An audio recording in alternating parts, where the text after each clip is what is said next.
Hello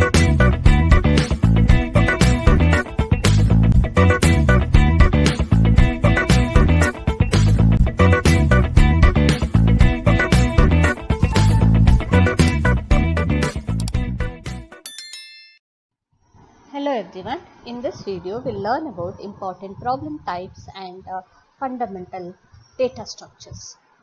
So under important problem types you're going to learn sorting, searching, string processing, graph problems and combinatorial problems.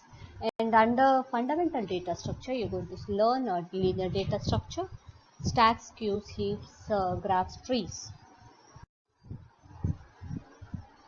Coming to sorting. Sorting is nothing but you are going to rearrange the items of a given list in ascending or descending order. So any sequence you can take and you are going to sort it. You are going to arrange it in either in a increasing or decreasing manner.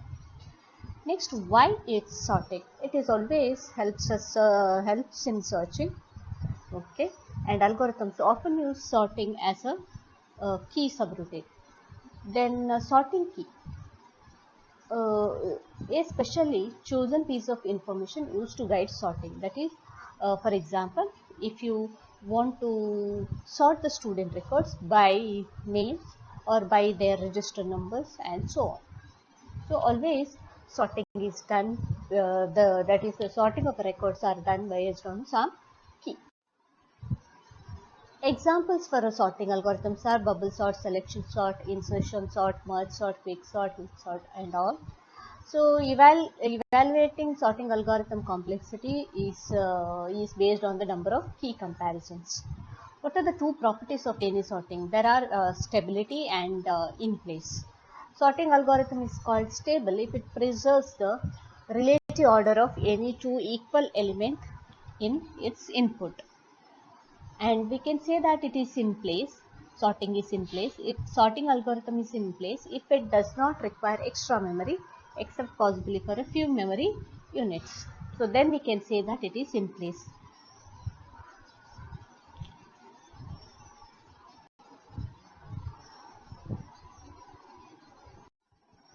Next, searching. Searching is sequential searching and binary searching. Find a given value called a search key in a given set. That is what searching, and there are two kinds of searching normally used: sequential searching and binary searching. Then string processing. String processing is this. String is a sequence of characters from an alphabet. Text strings can be letters, numbers, special characters. So text strings normally includes all these characters. String matching is nothing but searching for a given word or a pattern in a text.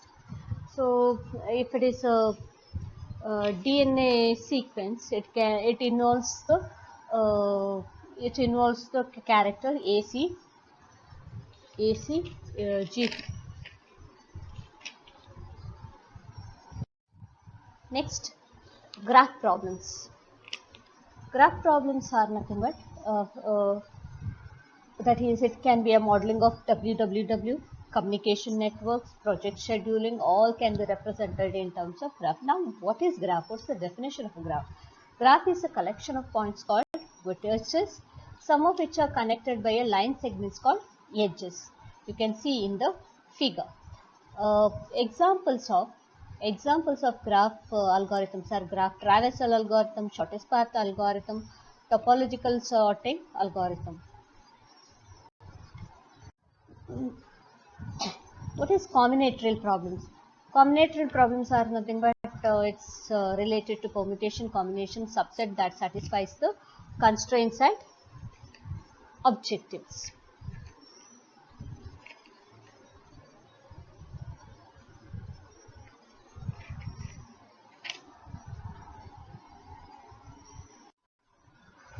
Let's now see the data structures for algorithms. First of all, linear data structure. Under linear data structure, you're going to learn array, linked list, stacks, queues, and then graphs. Other than linear data structure, you're going to learn the data structures you normally use for algorithms are graphs, trees, sets, and dictionary. Let's now in detail learn about linear data structure. First of all, arrays.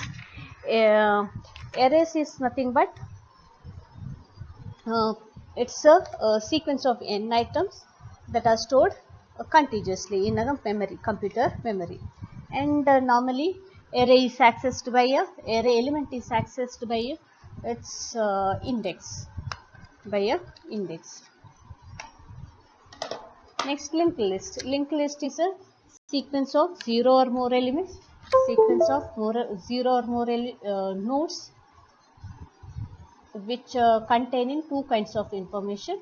One is data and one more is a link. Link is normally pointing to either to the next node or sometimes both the next node as well as the previous node. So there are two kinds of linked list mainly you are going to learn, that is a singly linked list and doubly linked list. There are many other kinds of linked lists also there. Next, arrays. Fixed length arrays. The arrays features are, it's a fixed length and it's going to take contiguous memory location, and we can directly access the particular element, and insertion, deletion is all these kind of operation is possible. Next, coming to linked list, the feature is dynamic length. You can take it is going to take arbitrary memory location. The nodes are going to take arbitrary memory location. It is the elements are accessed by following the links. Insert, deletion, solve operations we can perform in it. Okay. Coming to array, let me give an example. If this is an array 0, 1, 2, this is a contiguous memory location. Suppose if this is an integer elements, in array if you are storing integer element, first value can be present at 100, next 102 and 104. Whereas in case of linked list, if you are storing the element, first node is going to, suppose if it is single linked list, this can be the memory location can be present anywhere. This node is going to take at 100. The next node is going to take 200. Only thing that this how these two nodes are linked. That's through the address. So since the next node field, that is in the node, the next field, that is the second field, is going to contain the address of the next node. So here you can see that first 0, this data field is 1, it's so then 3 is suppose present at 300 location, then this is going to hold the 300 location and this is null. So this is how 0, 1, 3 is stored, whereas here 0, 1, 3 is stored contiguously, whereas here it is taking the arbitrary memory location, but the manner it is stored is linear in case of singly linked list. So this is an array of n elements and this is a singly linked list of n elements. This is a doubly linked list of doubly linked list of n element. How these two are different? Here you can see that each node in case of singly linked list is going to contain only one link, whereas in case of doubly linked list, each node, maybe this node or this node or this node, it's going to take two links. One is a previous link and one is a next link. Each node is going to hold two links. That's why the name double link. Next, stacks, queues and heaps.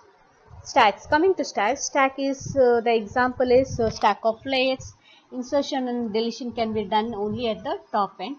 It can be called as LIFO or FILO. Two operations normally we perform on stacks is push and pop. What about queue? Queue of customers waiting for services. All these are the example. Insertion and deletion, that is insertion and deletion you can perform from the rear end delete end. So insertion is performed from the rear end, deletion is performed from the front end.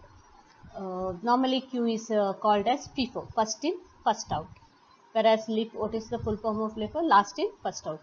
Two operations normally we perform in NQ and DQ. That is insertion and deletion. What's the general application of stack? That is a recursive function to save parameters. So in case of recursive function, we are by default you are going to make use of stack. That's the main application. Heaps. Priority heaps also called as priority queues.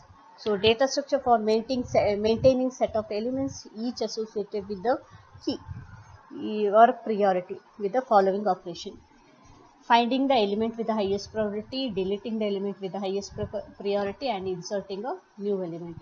Scheduling jobs on a shared computer, it can be a example under on heap. Next we can see a graph. Graph, as I told, it contains mainly two element vertices and edges. Okay, vertices are linked by edges. So what edge is a line segment between 2 points. So it's defined by a pair of two sets, finite set V of items called vertices and E is called edges. So we can say that G is a set of vertices and edges. So undirected, there can be two kinds of a graph normally, undirected and directed graph. What do you mean by undirected graph? The figure A represents the undirected graph and figure B represents the directed graph. What's the meaning? There is no direction specified in the edge. That is undirected. This one is directed as the direction is specified in the edge. You can see here. So every edge in the directed graph must be direct, have a direction. So what's the maximum number of edges in the undirected graph with V vertices? Okay. So in case of undirected graphs, let's check. If there are 6 vertices, edges are 1, 2, 3, 4, 5, 6, 7, or there can be many more also.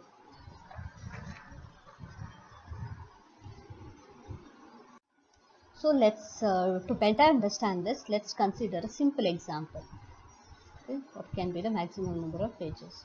So suppose there are 4 vertices A, B, C and D. A, B, C and then D. So there is 4 edges like this and 2 edges like this. Total there are 6 edges. How did I get? 4 into 3 divided by 2. So number of vertices into number of vertices minus 1 divided by 2. So it is nothing but, you can also, if suppose number of vertices is n, then we can have n into n minus 1 divided by 2. So then we can have a graph like complete graph, dense graph and sparse graph. So graph with every pair of vertices connected by an edge is called as complete. So graph with every pair of vertices connected by an edge is called a complete graph.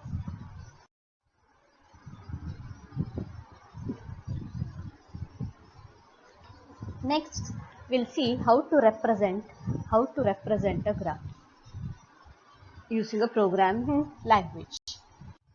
So two ways we can represent a graph: adjacency matrix and adjacency list.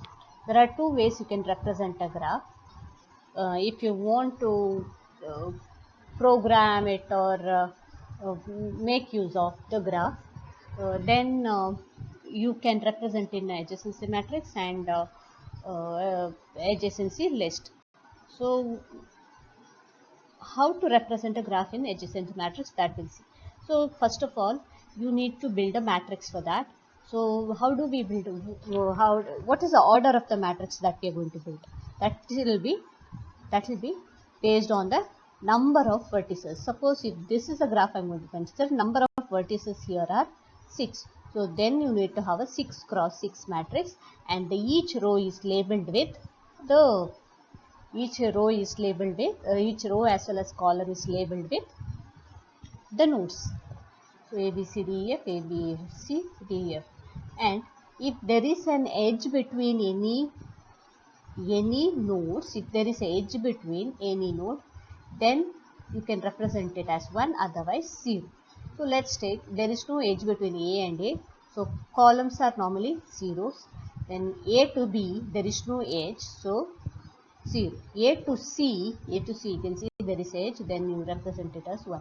A to D, there is edge, then you represent it as 1.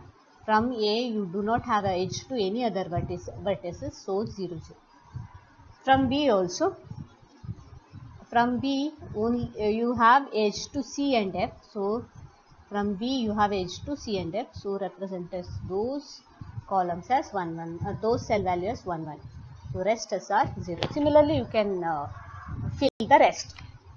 Now coming to adjacency list. First of all, adjacency list is a collection of linked list, one for each vertex. A collection of linked list, one for each vertex. So you have to represent like this. So each vertex is represented A, B, C, D, E, F, and there will be a linked list for each vertex. So A is linked to C and D. So represent C and D. B is linked to C and F, C and F. So this is how you can represent.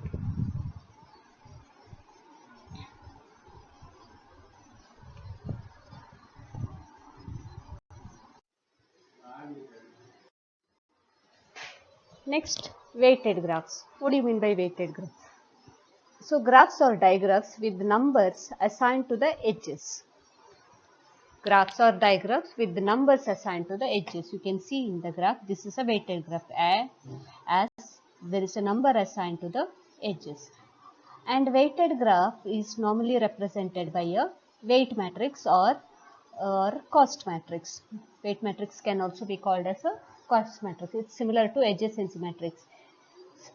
So it's there are 4 nodes in the, or 4 vertices in the weighted graph. So there has to be 4 cross 4 matrix, and each the row and the columns are represented by a node or a vertex. Now A to itself there is no edge, so it is infinity. Columns are normally represented as infinity, and there is a edge between A and B, and the weight of that edge is 5. A to C there is a edge, weight of that is 1. A to D there is no edge, so it is infinity. Similarly, you can represent the other rows. Okay. Now coming to adjacency list. So here first of all you need to represent all the vertices present. There are 4 vertices A, B, C, D present, and A to B there is a edge with the weight 5. Then A to C there is a edge with the weight 1. So similarly you can represent other nodes connection to other edge with the weight.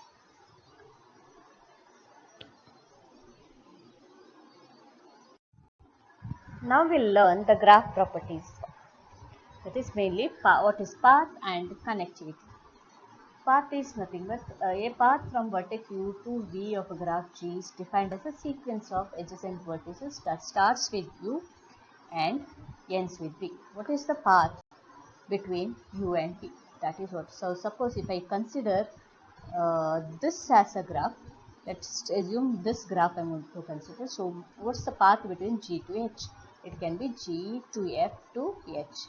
So in between from G to H there may be so many vertices, and path length is nothing but number of edges or the number of vertices.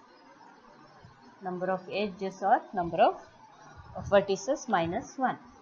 So that is the path length. So here from G to H the path length is 2. Then connected graphs. Graph is said to be connected if for every pair of its vertices U and V there is a path from U to V. Connected component, maximum connected subgraph of a given graph, whereas the graphs shown in the figure are not connected, because you can see that this is a subgraph, this is a subgraph, which are not connected. So it's a graph that is not connected. Next, what is cycle in a graph? Path of positive length that starts and ends with the same vertex. That is a cycle. So let me consider an example. A, B, C. If I start from this vertex and goes to this and B to C and again come back to the same vertex, starts and ends with the same vertex. A to B, B to C, C to A. This makes a cycle. A cyclic graph without a cycle. A, B, C. You can see here in this graph there is no cycle. That is nothing but a directed acyclic graph. Now we'll see what is tree. Tree is nothing but a tree. It is a connected acyclic graph. Then a forest, a graph that has no cycles but it is not necessarily connected. Okay, tree is nothing but a connected acyclic graph. Acyclic in the sense there has to be no cycles in it. Forest, the graph that has no cycle but it's not necessarily connected. What are the properties of a tree? Properties of tree: number of edges equal to number of vertices minus 1. So this is a tree, C and T. So there are number of vertices are 4, number of edges are 1, 2, 3. So number of edges equal to number of vertices minus 1. So we can see here this is a tree and this is a forest. What is tree? Tree is a connected acyclic graph, whereas forest need not be connected. Even a forest is an acyclic graph, you can see here, but it's not connected fully. Next, what is depth of a vertex and height of a tree? Depth of a vertex: A, B, C and T. So here, if I am to find the depth of a vertex D, this vertex, okay, if I want to find the depth of the vertex D, what is that? The depth of a root is this, depth of a root is 0. So depth of this root is 0. So this vertex is 1. So this vertex 1 and this vertex is 2. Then what is the height of a tree? You need to find the longest simple path from the root to leaf. There are only 2 leaves here. One is C and D in a tree. So root is this. From this there is one path towards this side and one path here. So length of the longest path is obviously this. So 2. So this is the longest path. This itself is the height of the tree. Next, under tree we can even get binary tree and binary search tree. Okay. So binary tree, you can see here, every node you can have maximum 2 children. What is then binary search tree? Binary search tree, here, if this is a root, its left child need to be lesser than the left child will have a left subtree will have a smaller value, and remember always root will have a greater element. Root will have a greater element than its left child and smaller element than the right child. So 9 here is greater than the left child, and here if you see it is smaller than the right child. Now even this portion of a subtree, if you consider, this 5 becomes a root for 1 and 7. So 1 is lesser, left child becomes lesser than the right child. So similarly, this is a binary search tree. Now, how do we represent or implement this in a linked list format? So first of all, I consider this 9.